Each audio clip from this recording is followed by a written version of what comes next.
vey, Tyler. I'm in one already. We're all going to say after these attempts at bad jokes here, oy vey. Do I get credit for each oy vey? Sure. All right. This new garbage I have with me tonight is so bad it actually emits a foul odor.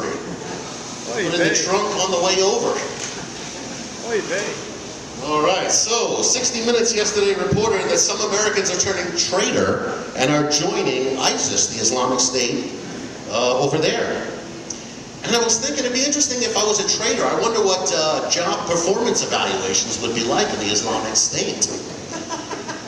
They might say something like, Abdul, your beheadings are a little bit low this quarter.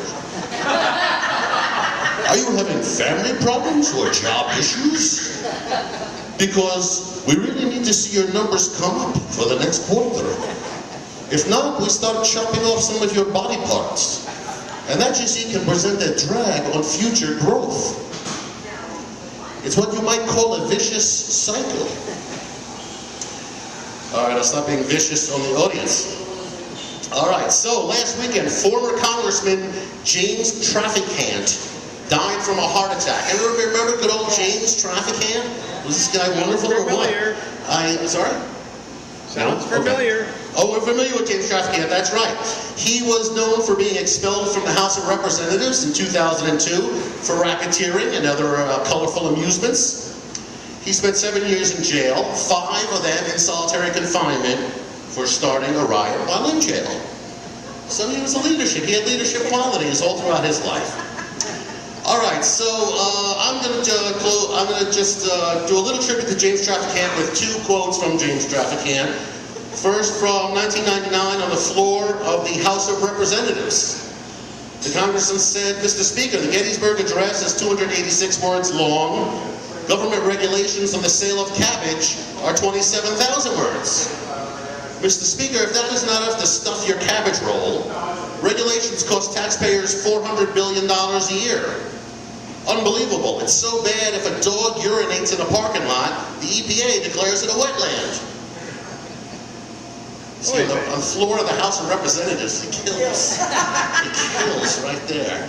And also, Mr. James Trafficant was reported to have said in a public appearance, if you don't get those cameras out of my face, I'm going to go 8.6 on the Richter scale with gastric emissions that'll clear this room.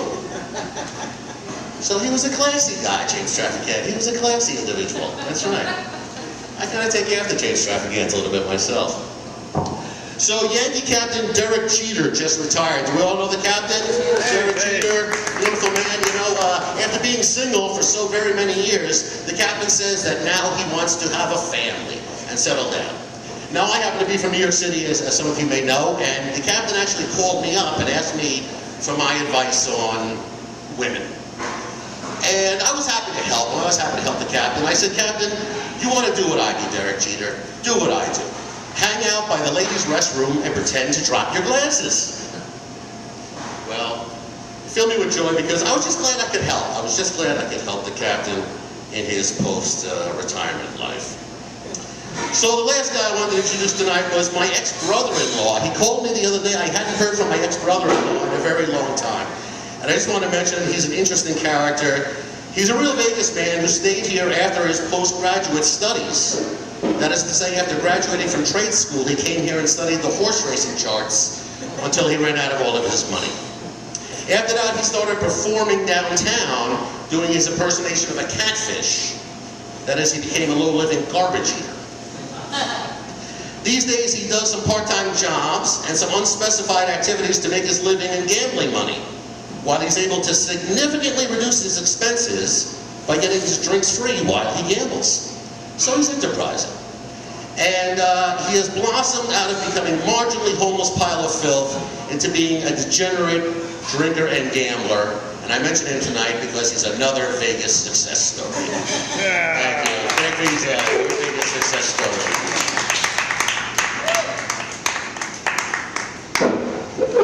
Keep it going for Frank one more time. Frank, your ISIS accent was spot on. Real scary there. What have you been doing in your free time? It's a part-time job. What do you and Ray plan?